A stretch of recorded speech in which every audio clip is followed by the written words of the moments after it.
August 1997, Boeing completed the acquisition of McDonnell Douglas, a deal valued at roughly $13.3 billion. The transaction closed after months of regulatory review and was framed publicly as consolidation within a shrinking aerospace industry. Boeing entered the merger with approximately 230,000 employees, dominant market share in commercial aviation, and a governance system built around engineering-led program authority. McDonnell Douglas arrived smaller, financially constrained, and experienced in operating under capital pressure. On paper, Boeing was the acquirer. Procedurally, the structure that followed was less clear. Before the deal, Boeing's internal rhythm was stable. Major programs were governed by engineering councils that met on predictable cycles. Financial review existed, but it followed design freeze, not the other way around. Program managers reported through technical chains. Cost targets mattered, but authority sat with engineers who had advanced through program execution. The system functioned because performance had justified it. The 737, 747, and 777 programs reinforced internal confidence that the model worked. One procedural detail drew little attention at the time.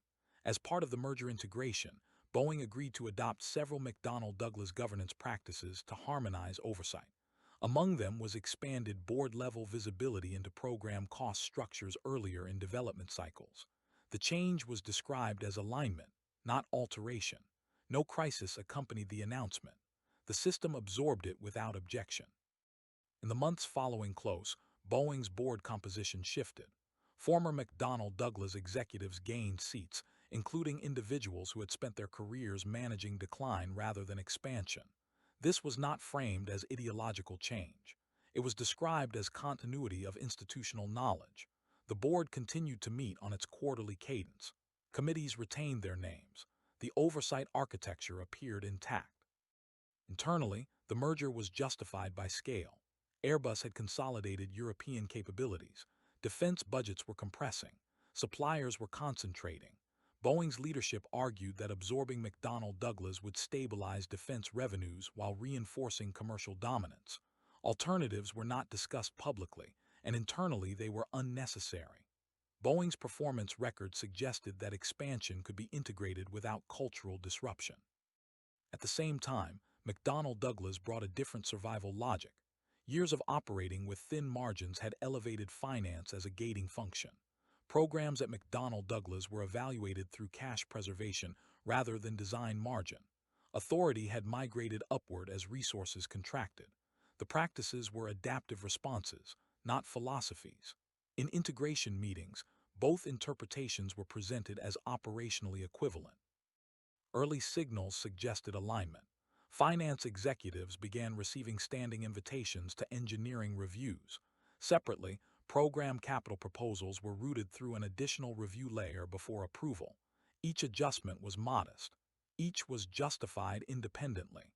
No single decision announced a transfer of authority. Within 6 months, meeting frequency increased. Committees that had met quarterly began convening ad hoc sessions. Agenda items were deferred, not rejected. The same items returned with added documentation requirements. Engineers complied. The system still functioned. At the end of that first year, Boeing announced that its corporate headquarters would relocate from Seattle to Chicago. The move was framed as strategic neutrality, distancing leadership from any single business unit. Publicly, it was about access to global talent and policy centers. Internally, it altered proximity. Executive leadership was no longer embedded within program ecosystems. Oversight became more formal by necessity. Analyst reports from the period began to shift in tone. Boeing was increasingly described as an industrial firm rather than an engineering-led manufacturer. The distinction was subtle. It appeared in footnotes, not headlines. Share performance remained strong. There was no external pressure to reverse course. Inside the company, incentive structures adjusted. Compensation metrics placed greater weight on return on invested capital and schedule adherence. Engineering milestones remained, but they were paired with financial thresholds that triggered escalation. Reviews that had once resolved within programs now moved upward for concurrence. 3 executive departures occurred within 8 weeks, all framed as retirements. None were presented as disagreements. Their replacements came from mixed backgrounds, combining program experience with financial oversight. The transitions were procedural, not contentious. Deferred decisions accumulated. A tooling investment was postponed pending cost reconciliation. A supplier contract was renegotiated mid-program. A design trade study was reopened after preliminary sign-off. Each instance was explainable. Together, they introduced latency into development cycles. By the end of the second year, Boeing restructured its internal reporting lines. Program managers retained technical responsibility, but now shared authority with business unit executives who controlled budgets. Titles changed to reflect partnership. The change was positioned as balance. In practice, it meant that no major decision proceeded without dual concurrence. Externally, none of this registered as instability. Aircraft deliveries continued. Order books remained full. Media coverage focused on production rates and market competition. The internal shift was invisible to customers and shareholders. What changed was reversibility. Decisions that once could be revisited within teams now required acknowledgement that prior approvals had been incomplete. To reverse course meant admitting that additional layers had not added clarity. As a result, accommodations hardened into constraints.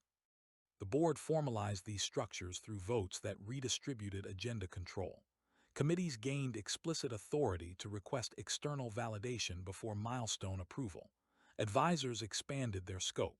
What had been internal judgment now required documented assurance.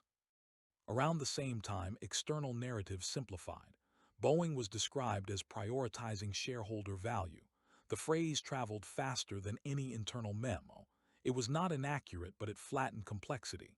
Internally, executives understood the changes as risk management. Externally, they were read as cultural transformation. By the mid-2000s, the compounded effects were embedded. Performance reviews surfaced gaps between design ambition and cost tolerance. The bench of engineers with program-wide authority thinned as careers specialized. Advancement paths favored those fluent in both domains.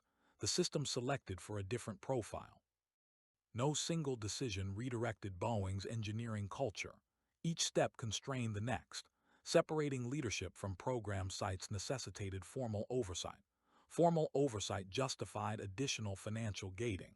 Financial gating altered incentive structures. Incentives reshaped who advanced. Years later, the consequences would be debated through outcomes.